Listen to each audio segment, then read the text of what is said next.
Hi, I'm Craig. If you haven't met me yet, I'm trying to go to Mars and I need your help.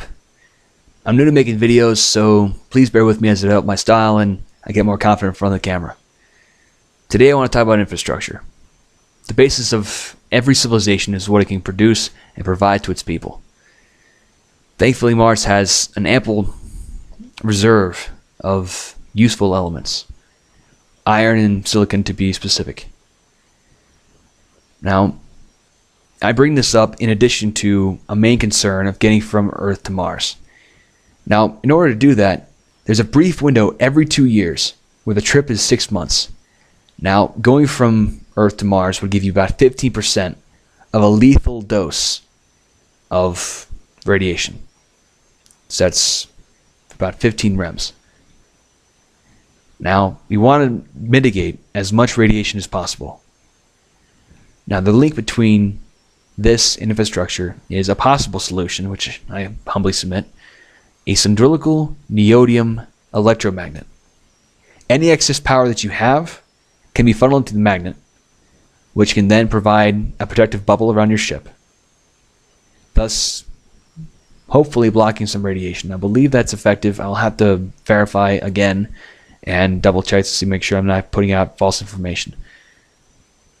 But once you're on Mars, you can take that magnet, put a pipe down the center, and when you're digging out the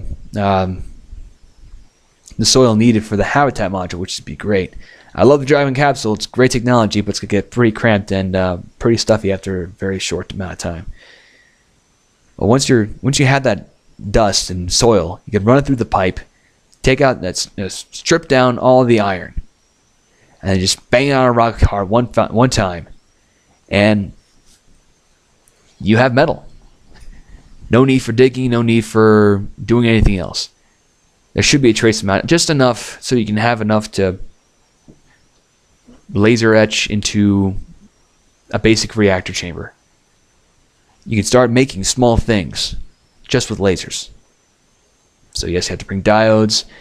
A basic printer that would work specifically with metal could weigh no more than 5 pounds.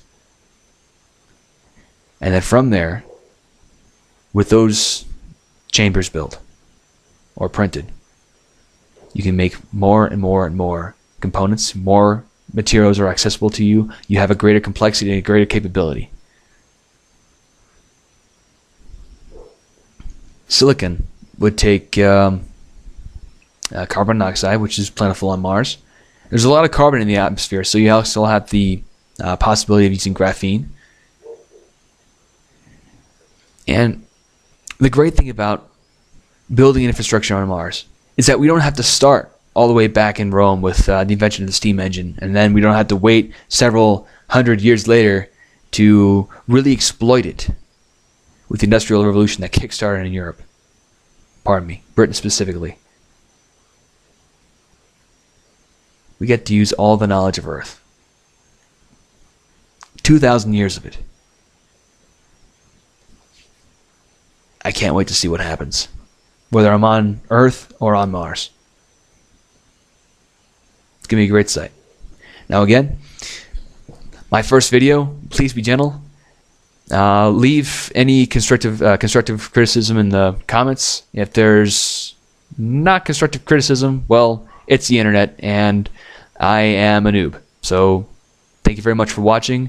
Live long and prosper.